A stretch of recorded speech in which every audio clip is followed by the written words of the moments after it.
तो hello guys, कैसे हैं आप लोग। उम्मीद करते हैं कि बहुत ही अच्छे होंगे। तो आपको पता भी है कि आज मैं आपको एक्सरसाइज 3.2 बताने वाला हूं, क्योंकि मैंने एक्सरसाइज 3 का आपको बेसिक मैथ बता दिया है और एक्सरसाइज 3.1 बता दिया है। तो आपको क्या आज 3.2 है। 3.2 में आपको पहला सवाल आपके स्क्रीन में नीचे दिया हुआ है, आप देख लीजिए। और उसमें क्या आपको कहता है कि निम्न समस्याओं में रेखिक समीकरण के युग्म बनाइए और उनके ग्राफीय विधि से हल उसका ज्ञात करना है। ठीक है। तो और पहला सवाल है आपको एक नंबर का ये सवाल है। उसमें कह रहा है, बनाए नहीं है, आपके सामने मैं बनाऊंगा। तो इसमें कह रहा है कक्षा 10th के 10 विद्यार्थियों ने एक गणित की पहले प्रतियोगिता में भाग लिया। ठीक है, 10 विद्यार्थियों ने भाग लिया है। गणित की पहली की प्रतियोगिता थी। पहली जानते होंगे। पहली प्रतियोगिता में क्या हुआ, भाग लिया है। यदि लड़कियों की संख्या लड़कों की संख्या से 4 अधिक है तो प्रतियोगिता में भाग लिए लड़कों और लड़कों की संख्या ज्ञात करना। लड़का और लड़की का संख्या ज्ञात करना। टोटल विद्यार्थी कितना है, 10 है। अब देखिए, लड़का और लड़की मिला के न होगा विद्यार्थी, दोनों विद्यार्थी, टोटल विद्यार्थी कितना, 10 है। तो लड़का और लड़की दोनों को मिला के कितना होगा, 10 विद्यार्थी है। टोटल 10 विद्यार्थी है, तो दोनों होगा ना, एक लड़का होगा लड़की दोनों होगा। चलिए, समीकरण 1 बन गया। अब दूसरा स्टेप आपको क्या कर रहा है कि लड़कियों की संख्या, मतलब लड़की की संख्या क्या हुआ है, माने हैं। लड़की की संख्या हुआ है, मान लड़का की संख्या एक है, लड़की की संख्या हुआ है, माने हैं। तो लड़की की संख्या हुआ है, वह लड़की की संख्या क्या होगा, लड़का की संख्या कितना होगा, 4 अधिक है। मतलब 4 तो लड़का और मिलेगा तब लड़की की संख्या के बराबर होगा। ठीक है, चलिए तो समझ गए। तो ये क्या हो गया, समीकरण 2 हो गया।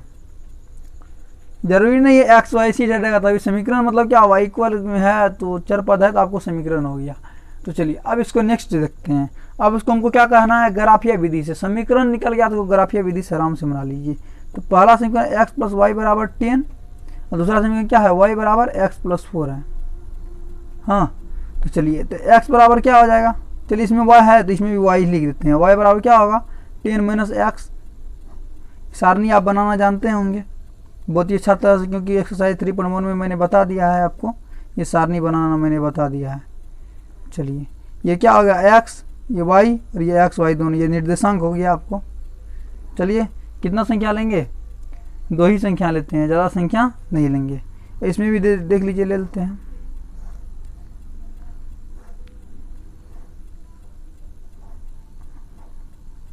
x y और x y दोनों ले लेंगे। चलिए, अब हम क्या करेंगे, मान लेंगे कोई भी संख्या मान लेंगे। जैसे इसमें मान लीजिए, अगर हम x का मान अगर हम 10 रख दिए या 0 रख दिए, अगर y का मान, अगर x का मान अगर हम यहाँ पे 0 रख देंगे तो क्या होगा, y का मान क्या था, 10 में से 10 गया, सॉरी y का मान कितना हो जाएगा, अगर x मान 0 रख देंगे तो 10 में 0 गया तो कितना होगा, 10 से होगा, y बराबर कितना हो जाएगा, 10 हो जाएगा। सोल्व करके बता दें आपको। चलिए, ये तो सोल्व करने वाला नहीं है, लेकिन नेक्स्ट स्टेप आपको मैं सोल्व करके बता दूंगा।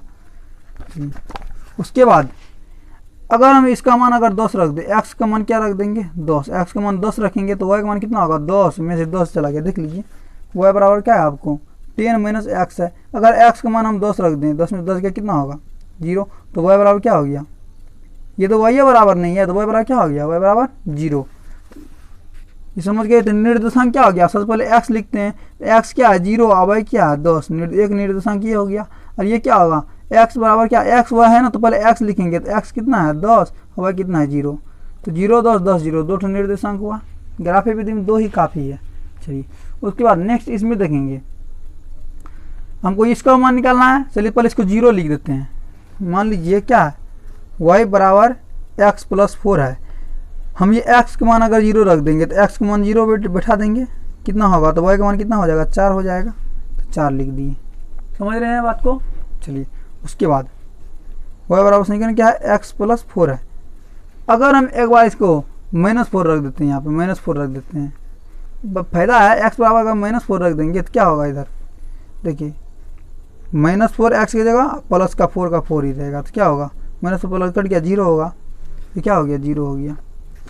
तो जब आप x का मान 0 रखिए तो y का मान कितना हो गया, 4 हो गया। जब x का मान आप क्या -4 रखिए तो y का मान, तो हमेशा आप अपने मन से निर्देशांक रख सकते हैं। उसके लिए कोई ज़बरदस्ती नहीं कि आप ही मेरा ही रखिए, आपको अपने मन से जो रखना है वो रख सकते हैं। तो इसका निर्देशांक क्या आ गया, 0 4। x पहले लिखा जाता है, इसलिए ये हो गया x, ये हो गया y, ये क्या होगा, -4 0। चलिए, अब हम सिर्फ आपको ये ग्राफ बनाए हुए हैं, ग्राफ में आपको इसको पुट कर देना है। कैसे कर देना है, चलिए ग्राफ भी आपको दिखाते हैं। देखिए आपके सामने ये ग्राफ है, मैंने पहले बना लिया है ग्राफ। तो आपको जो निर्देशांक दिया हुआ है, आपको क्या क्या निर्देशांक देखिए, फर्स्ट समीकरण में y बराबर x प्लस वाई, हम आपको इस साइड लिख देते ताकि आपको कोई दिक्कत नहीं हो। तो मैंने आपको ये लिख दिया है। तो आपको 4 निर्देशांक निकला था इस समीकरण का, 0 10 10 0, इसका निकला था 0 4 4 0। तो चलिए इसको बताते हैं। सॉरी 0 4 4 0 नहीं था, -4 0 था, यहाँ पर -4 0। चलिए अब इसको बनाते हैं। इसको हम स्केल के सहायता से बनाएंगे, क्योंकि बिना स्केल का आपको क्या होगा, गड़बड़ी होगा। तो 0 10 है तो x समझते हैं ना, पहले वाला x होता है, ये y होता है। तो x का 0 है तो x तल पे नहीं जाएंगे 0, और y का कितना है 10 है तो y को 10 पे जाएंगे यहाँ, मतलब यहाँ पे पॉइंट वोट कटेगा। 0 का तो वैल्यू नहीं, y का है 10 तो 10 क्या होगा यहाँ पे 0 10 निर्देशांक है। उसके बाद क्या 10 0 10 0 कहाँ है, तो 10 क्या हो गया, x तल पे x हो गया 10 और y हो गया 0, तो y तो 0 हो गया, तो 0 समझ लीजिए, और x कितना है 10 है, तो 10 पॉइंट पे चल जाएगा। क्या होगा 10 0, हमेशा ये 0 है मतलब ओरिजिन ये हो गया 0, तो इस पे तो पॉइंट कभी नहीं बैठाइएगा। उसके बाद दूसरा वैल्यू अगर 0 0 हो जाएगा तब ये पॉइंट बैठेगा, लेकिन 0 10 है, 10 0 है तो 10 क्या है x का वैल्यू, तो x की जगह हो गया। उसके बाद 0 4 है, x क्या हो गया 0 और y क्या हो गया 4, तो x तो 0 हो गया, y क्या हो गया 4, यहाँ आके बैठेगा 0 4 0 4। चलिए उसके बाद -4 0, तो -4 मतलब क्या x और y, तो x क्या होगा नेगेटिव में जाएगा। देखिए नेगेटिव में -4 यहाँ है, -4 0, तो ये क्या हो गया -4 0, ये बन गया समीकरण। अब पहला समीकरण को पहले हम मिलाएंगे। पहला समीकरण यहाँ है मेरा, चलिए इसको स्केल से मिला देते हैं, मिला दिए। उसके बाद दूसरा समीकरण आपको कैसे है, ऐसे है, तो दूसरा समीकरण को ऐसे फाड़ देंगे।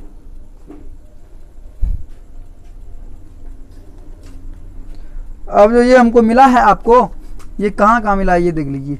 ये पॉइंट जो हमको ये इसी से निकलेगा x और y का मान, ये आपको पॉइंट है ना, ये पॉइंट देखिए कहाँ कटिंग हुआ है, एक 7 के सामने हुआ है, दूसरा कहाँ हुआ है 3 के सामने हुआ है। मतलब इसका इस ओरिजिन को इसका पॉइंट क्या कर सकते हैं, यहाँ पे जो कटिंग हुआ है y कितना हो गया, y 7 x 3, ये x अक्ष है, तो x अक्ष का वैल्यू क्या है 3, और y अक्ष का वैल्यू क्या है, y अक्ष पे कितना पे 7 पे कटा है ना, 7 हो गया। मतलब इस पॉइंट को आप क्या कर सकते हैं 3 7 कर सकते हैं, 3 और ये y का 7, तो 3 7 ओरिजिन। हमको पॉइंट क्या निकला 3 और 7 पॉइंट निकला ना, यही तो मेरा आंसर है। ये क्या है x है, ये क्या है y, निकल गया मान। तो हम माने क्या थे, देखिए यहाँ माने क्या थे, लड़का की संख्या x, लड़की की संख्या y, तो लड़का की संख्या x, तो x कितना है यहाँ पे, x आपको क्या 3 है, तो लिख सकते हैं अतः लड़कों की संख्या बराबर x, बराबर x का वैल्यू कितना निकला था आपको 3, तथा लड़की की संख्या बराबर y, बराबर कितना है 7, क्योंकि 3 7 आपको पॉइंट क्या ओरिजिन का पॉइंट यहाँ से क्या निकला था 3 7, क्योंकि x 3 पे कटता है, y 7 पे कटता है, तो क्या हो गया 3 और 7 हो गया, यही 3 और 7 आपको। मतलब इस तरह ग्राफ पे आपको ऐसे ही आंसर निकालना पड़ेगा, जहाँ कटिंग हुआ वही आपको x और y का वैल्यू हो जाएगा। x और वैल्यू को क्या होगा, कटिंग जहाँ होता है उसी को वहीं पे आपको वैल्यू हो जाता है x और y का। तो 3 7 हुआ था, 3 7 मतलब क्या हुआ कि x का संख्या ये y का संख्या, तो x आपको 3 और y क्या हो गया 7, लड़का और लड़की की संख्या निकल गया। अब इसको आप इस पॉइंट में बैठा दीजिए, मिल जाएगा। देखिए 3 और 7 कितना होगा 10, और y बराबर कितना है x कितना है, x आपको कितना है 3 है, तो 3 + 4 कितना हो गया 7 हो गया, y का मान कितना है 7, मिल गया ना। तो पॉइंट आपको ऐसे चेक करना है और ग्राफ से ही आपको बनाना है। दूसरा नंबर का सवाल भी आपको ग्राफ से ही रिलेटेड है, ठीक है। चलिए अब दूसरा नंबर का सवाल आपको देखते हैं। दूसरा नंबर का सवाल आपको क्या कह रहा है, तो दूसरा नंबर का सवाल आप देख लीजिए। 1 नंबर का दूसरा नंबर है, 1 नंबर का आपको दूसरा नंबर सवाल है। इस पर मैंने लिखा नहीं है, आपका सामने लिख के भी बनाऊंगा। तो ये सवाल आपको है, आपका सवाल आपके नीचे में लिखा हुआ है, कह रहा है कि 5 पेंसिल तथा 7 कलमों का कुल मूल्य 50 रुपया है। तो सबसे पहले हम मान लेते हैं कलम और पेंसिल है ना, सबसे पहले मान लेते हैं, माना कि पेंसिल, पहले पेंसिल है तो पेंसिल मान लेते हैं। माना कि पेंसिल का मूल्य हमको मांग क्या रहा है, देख लीजिए। मान 7 कलमों का मूल्य 50 रुपया है, अर्थात 7 पेंसिल तथा 5 कलमों का मूल्य 46 रुपया है। तो एक पेंसिल तथा एक कलम का मूल्य निकालने के लिए, मतलब कलम और पेंसिल का मूल्य, तो माना कि पेंसिल का मूल्य जो मांग रहा है वही मानना है। माना कि पेंसिल का मूल्य होगा x रुपया। चलिए, उसके बाद तथा कलम, कलम पेंसिल अलग होता है, पता है कि नहीं, जो लिख रहे हो कलम है, ये तो आप भी जानते हैं। कभी कभी मजाक कर लेते हैं आप लोगों से, मौका नहीं मिलता है। चलिए, तो पेंसिल का मूल्य x रुपया और कलम का मूल्य y रुपया। तो हमको कह रहा है कि 5 पेंसिल तथा 7 कलम का मूल्य। तो 5 पेंसिल मतलब 5x, 5 तो पेंसिल है, x 5 तो पेंसिल प्लस 7y मतलब 7 तो कलम है। तो 5 पेंसिल और 7 कलम का मूल्य कितना है आपको दिया हुआ, 50 रुपया दिया हुआ है। तो समीकरण 1 बन गया। और दूसरा समीकरण क्या है, क्या कह रहा है कि 7 पेंसिल, पेंसिल 7 को है, x मतलब 7 को है, और 5 कलम का मूल्य, तो 5 कलम का मूल्य कितना हो गया आपको, 46 रुपया दिया हुआ है। तो समीकरण 2 बन गया। चलिए, तो फर्स्ट समीकरण है 5x प्लस 7y बराबर 50। उसके बाद ये फर्स्ट समीकरण है। दूसरा समीकरण 7x प्लस 5y बराबर 46। चलिए, इसको तोड़ेंगे, x का मान निकालेंगे तो 5x बराबर क्या होगा, 50 है माइनस 7y, 50 माइनस 7y बट्टे क्या होगा, चलिए कुछ नहीं, बट्टे भी नहीं होगा। तो x बराबर क्या होगा, 50 माइनस 7y, ये क्या है गुना में 5 इधर चल जाएगा भागा बट्टा में, तो x का मान निकल गया। ऐसे तो इसको बना 7x बराबर क्या होगा 46, ये प्लस है उस साइड माइनस 5y। हाँ, तो x बराबर क्या होगा 46 माइनस 5y। हाँ, अब बट्टे में क्या है, ये गुना में है, 7 इधर चल जाएगा बट्टा में, मतलब भागा मतलब बट्टा हुआ। तो ये 2 तो निकल गया। अब इसको सारणी पे बना दीजिए, बैठा दीजिए। सारणी बैठाइएगा बढ़िया रहेगा, और सारणी पे बैठाना बढ़िया रहता भी है।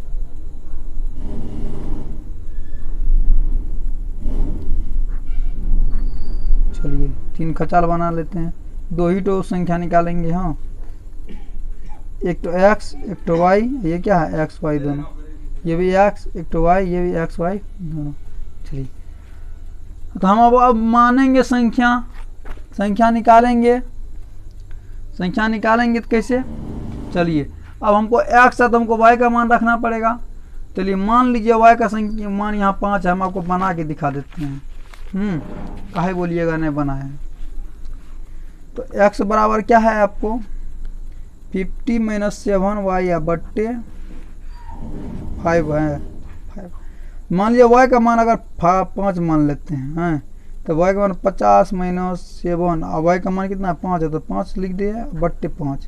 तो 50 माइनस 7 पंचा 35 बट्टे 5, तो 50 में 35 का कितना होगा 15 बट्टे 5, तो क्या हो गया 3। तो x का मान कितना निकल गया 3। जब y का मान 5 माने तो x का मान 3, तो y का मान हम 5 माने तो x का मान 3 निकला। चलिए, अब मान लेते हैं और एक तो, मान लेते हैं y का मान 0। समीकरण क्या है 50 माइनस 7y बट्टे 5। अगर y का मान अगर 0 मान लिए तब तो गजबे हो जाएगा। 15 माइनस 7 गुना 0, y का मान 0 रखे 0 बट्टे 5। 7 में 0 गया तो 7 में गुना करेंगे 0 तो क्या होगा, 0 बड़ा बेचारा अस्थिर है, लेकिन बाप रे बहुत भयंकर है। 0 के साथ किसी भी संख्या से 0 को मल्टीप्लाई कर दीजिएगा, संख्या 0 हो जाता है, संख्या को गायब कर देता था। 50 बट्टे 5 कट गया, कितना 5 दिन 50 हुआ। x का मान कितना निकला 10। y का मान जब 0 थे तो x का मान कितना, y का मान 0 तो x का मान 10 हुआ। अब देखिए कैसे बना, कोऑर्डिनेट कैसे बना, मतलब निर्देशांक कैसे बना। तो पहले x न रखते तो y रखते हैं, तो x और y, तो पहले x और y मतलब 3 और 5 निर्देशांक बना। इधर क्या बचा 10 0 बना। अब चलिए इसको बनाते हैं। इसका समीकरण क्या है 46 माइनस 5y, 46 माइनस 5y बट्टे 7, ये x बराबर। तो y का मान क्या क्या रखेंगे, चलिए पहले हम y का मान 5 रख लेते हैं, सीधा साधा सिंपल। 46 माइनस 5, तो y का मान क्या रखें 5 रख लेते हैं। 5 गुना 5y है ना, तो 5 गुना 5 कर देते हैं बट्टे 7 बराबर 46 माइनस 5 25 हुआ बट्टे 7। 40 में से 25 जाएगा, कितना बचेगा आपको? 21 बचेगा। तो 21/7 27 हो गया। तो जब y का मान 5 रखे तो x का मान कितना हुआ? x का मान है ना, तो x का मान कितना हुआ? 3। तो y का मान 5 रखे तो x का मान 3 हो गया। चलिए अब y का मान एक तो नेगेटिव वो रख लेते हैं। क्या है? 40 - 5y/7 कितना है? x बराबर है। तो y का मान -2 रखते हैं। हम बैठा के देख लिए हैं। तो ऐसा मान रखिए जो आपको कंफर्टेबल, देखिए मान कोई भी रखिएगा तो आंसर वही निकलेगा, लेकिन ग्राफ में आपको बनाने में दिक्कत हो जाएगा, इसीलिए मैं बोल रहा हूँ। तो y बराबर -2 रखेंगे, देख लीजिए कैसे बढ़ाएं टेक्निक। 40 - 5 गुना -2 रखेंगे ना, y का मान तो -2 रख दिया बट्टे 7। अभी माइनस प्लस मत कर दीजिएगा, जोड़ मत दीजिएगा संख्या को, हाँ ये साइन प्लस हो जाएगा। 46 अब माइनस क्या हो गया? प्लस 5 दूना 10 बट्टे 7। देखिए क्या हुआ? तो 46 10 56 बट्टे 7 हुआ, तो 7 8 56। तो y का मान -2, तो x का मान कितना निकला? 8 निकला ना। तो y का मान -2 तो x मान 8 निकला। देखिए फंडा देखते चलिए। तो x कितना है? 3, y का मान 5, x कितना है? 8, तो y का मान -2 निकल गया। अब चलिए इसको ग्राफीय विधि से आपके सामने फाड़ दें। चलिए आपके सामने फाड़ते हैं। देखिए इतना बड़ा फाड़ेंगे, जितना बड़ा फाड़ सकते हैं, आपका मर्जी है। चलिए हम पूरा फाड़िए लेते हैं। वो क्या है? हाईएस्ट कितना है? पॉजिटिव वैल्यू 10 है, नेगेटिव वैल्यू -2 है तो 8 है। तो अधिकतम x का मान कितना है? 10 है, और अधिकतम y का मान कितना है? 5 है। तो y 5 लेंगे, 10 निकल लेना पड़ेगा। चलिए हम बनाते हैं।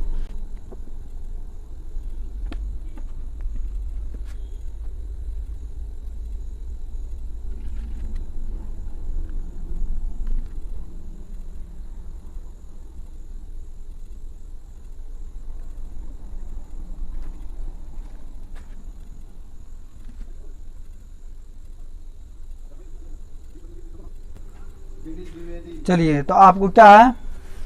आपको निर्देशांक, इस समीकरण का निर्देशांक कितना निकला था? देख लीजिए 3 5 10 0, और इस समीकरण में 3 5 8 - 2 निकला है। तो अब कोनो घबराने का जरूरत नहीं है। तो पहला समीकरण का देख लेते हैं। आपको ये क्या है? 3 5 मतलब x 3 और y 5। तो x कहाँ है? 3 पे, और y कितना है? 5 पे। चलिए तो कुछ फाड़ लेते हैं। 5 है, x कितना है? थोड़ा बड़ा देखिए, हाथ से कॉपी से फाड़ रहे हैं, थोड़ा बड़ा दिक्कत होगा, हमको होगा, आपको नहीं होगा। आप ग्राफ बनाइएगा तो x 10 है, y 0, तो x तो 10 होगा, y 0, तो y 0 तो x 10 यहाँ होगा। 0 10। चलिए उसके बाद क्या है? दूसरा समीकरण। तो पहले इस समीकरण को इससे मिला देंगे। दूसरा समीकरण 3 5 है, ये भी सेम है, 3 5 तो यहीं हटेगा। समीकरण उससे क्या होगा? पॉइंट तो एक ही है ना, 3 5, x का मान 3, y का मान 5। चलिए 2 बार इसको फाड़ देते, 2 बना है। 8 - 2, तो x मान कितना? 8, x मान 8, और संख्या इसका क्या? -2, मतलब यहाँ पे चला आएगा। देख लीजिए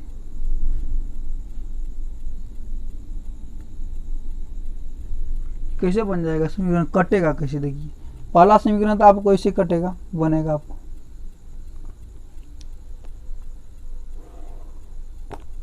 कट गया। दूसरा समीकरण कैसे कटेगा? बड़ा पॉइंट पे कटा है जाके। ओह सॉरी, था गड़बड़ा गया। इससे कटेगा, ऐसे कटेगा। ये वैसे बन गया। देख लीजिए कैसे बना। पॉइंट पे सिर्फ बैठा देगा, यहाँ पॉइंट कट गया। अब इसमें भी x और y का वैल्यू आपको निकल गया हो। क्या जब यहाँ कटा तो क्या है वैल्यू? तो 3 और 5 वैल्यू है इसका। 3 और 5 पॉइंट है ना आपको। यहाँ कितना था? इसे लिख लिया कीजिए। वेट -2 कौन समीकरण का था? ये कौन समीकरण का है? ये है आपको 7x + 5y = 46 का है ना। ये माइनस वाला है ना इसका। चलिए उसके बाद ये किसका है? ये इसका। इसे लिख देना 5x + 7y = 50, इस इक्वेशन का। तो अब पॉइंट समझे क्या है? 3 5 निकला है। तो यहाँ क्या लिख सकते हैं? पॉइंट क्या निकला? पॉइंट आपको क्या निकला है? 3 और 5, ये पॉइंट निकला है। तो x का वैल्यू क्या निकल गया यहाँ पे? x बराबर 3, y का वैल्यू 5। तो x आप माने क्या था? पेंसिल का मूल्य। तो अतः एक पेंसिल का मूल्य बराबर x का वैल्यू कितना है? 3 है। तो आपको अतः एक पेंसिल का मूल्य तो अतः एक पेंसिल का मूल्य है तो एक कलम का मूल्य कितना होगा, एक कलम का मूल्य कितना होगा, वाई माने थे ना वाई, तो वाई का वैल्यू कितना निकला 5। तो इस तरह ओरिजिन पॉइंट ग्राफ के पॉइंट से हमको इस पॉइंट को निकालना है। तो ग्राफ का कुछ सवाल था, बस आपको ग्राफ का सवाल आगे नहीं है, एक्सरसाइज 3.1 और 3.2 में था। तो इस तरह हमको पॉइंट को कट करेगा, तो किस पॉइंट को कट करेगा वही मेरा एक्स और वाई का वैल्यू हो जाएगा। तो एक्स का वैल्यू ये वाई का पता है आपको, पहला होता है एक्स, दूसरा वाई होता है। तो इस तरह कटिंग करके हमको बनाना, ग्राफ में आपको क्लियरली आ जाएगा। आप कहीं भी कोई भी पॉइंट इसमें बैठा सकते हैं, ऐसा कोई बात नहीं है हम जो बैठाएं वही आपको कोई भी अपना मन से बैठा सकते हैं और इसको बना सकते हैं, इसमें कोई बात नहीं है। जहाँ पॉइंट कटेगा वही मेरा क्या होगा, एक्स और वाई का वैल्यू होगा। तो एक्स का वैल्यू हमको पेंसिल का मूल्य कितना, एक्स बराबर 3 और कलम का मूल्य वाई बराबर 5। तो आप खुद से जनरेट करके खुद से इसको बना सकते हैं, उसमें कोई बात नहीं। अब चलिए देखिए ये पार्ट 1 है, क्यों इसीलिए पार्ट 1 बोला क्योंकि इसमें बहुत सारा सवाल है और वीडियो आपको बहुत ही ज़्यादा लंबा हो जाएगा, जिसके कारण आपको भी दिक्कत होगा। तो हम चलिए एक और सवाल हम बनाएंगे आपको, जो मैंने आपको सारणी दिया था, तब तक आप सारणी जो स्क्रीन पर दिया हो उसको देखिए। ये सारणी आपको मैं अभी बताऊंगा, इस सारणी के अनुसार ही आपको बनाना है, क्योंकि जब तक ये सारणी नहीं बनेगा तो आपको कुछ भी नहीं बनेगा। इस सारणी को आप ध्यान से देखते रहिए और इसको याद करना है आखिर कहाँ संपाति देखा है। तो चलिए हटाइए सारणी।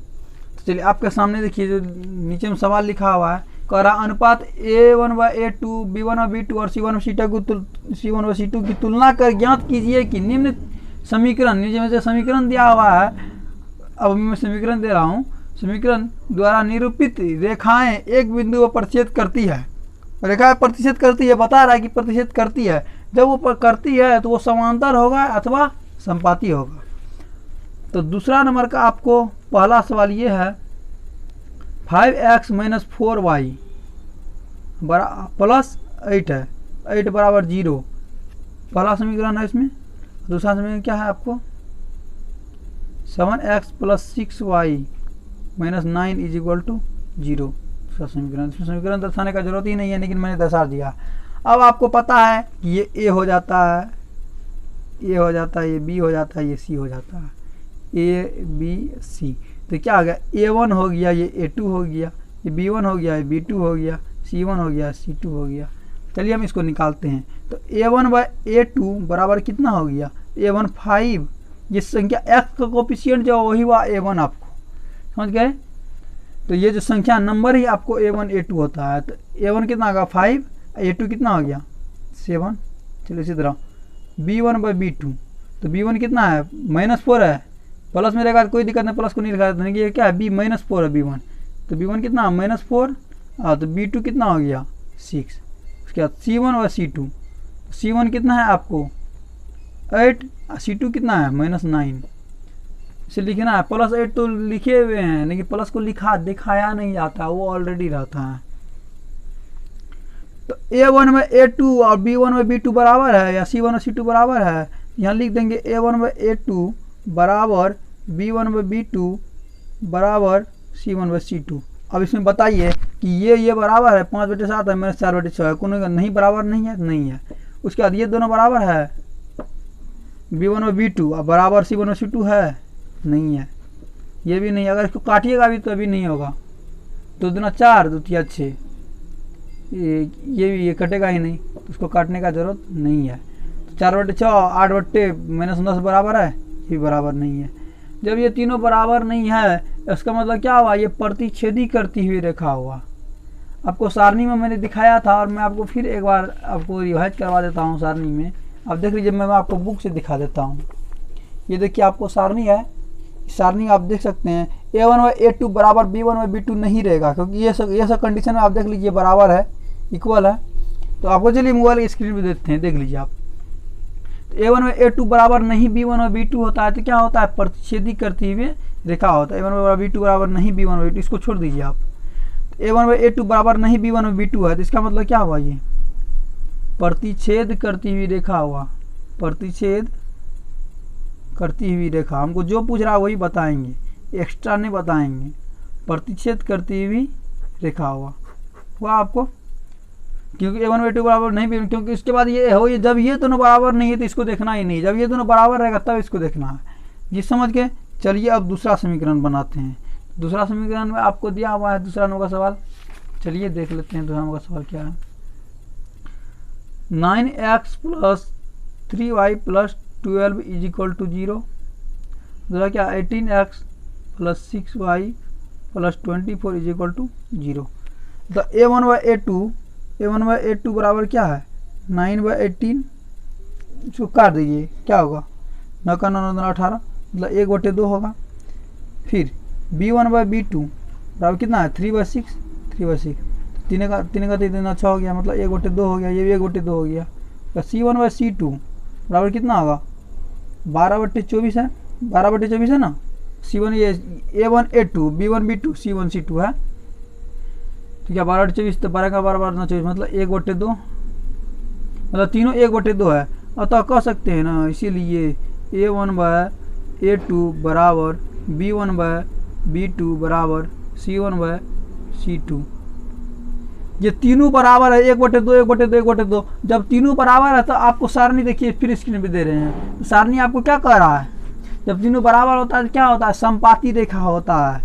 ये कौन सा रेखा है वही तो आपको बताना था, ये कौन सा रेखा है आपको समपाती रेखा है। ठीक है, यही आंसर हो गया, पर ऐसे ही बनाना है आपको। चलिए तीसरा बना के दिखाते हैं आपको। तीसरा बना के दिखाते हैं। तीसरा आपको क्या है सवाल, तीसरा सवाल आपको 6x minus 3y plus 10 is equal to 0 और 2x minus y plus 9 is equal to 0। अब इसमें देख लीजिए a1/a2 क्या है 6/2, 2 का 2 दिया 6, कटेगा तो काट देने, तो क्या है 3/1y, कुछ नहीं देगा, 2 का 2 दिया 6 कटा। उसके बाद b1/b2 कितना है -3 ये इसका कोफिशिएंट कुछ नहीं है तो 1 है, तो -3/-1 -3/-1 ये कट गया तो 3/1 हो गया 3/1। चलिए उसके बाद c1/c2 क्या है 10/, देखिए c1 10 c2 कितना हो गया 9। ये देखिए c1 और c2 ऐसे करना है, c1 ये हो गया c2 हो गया।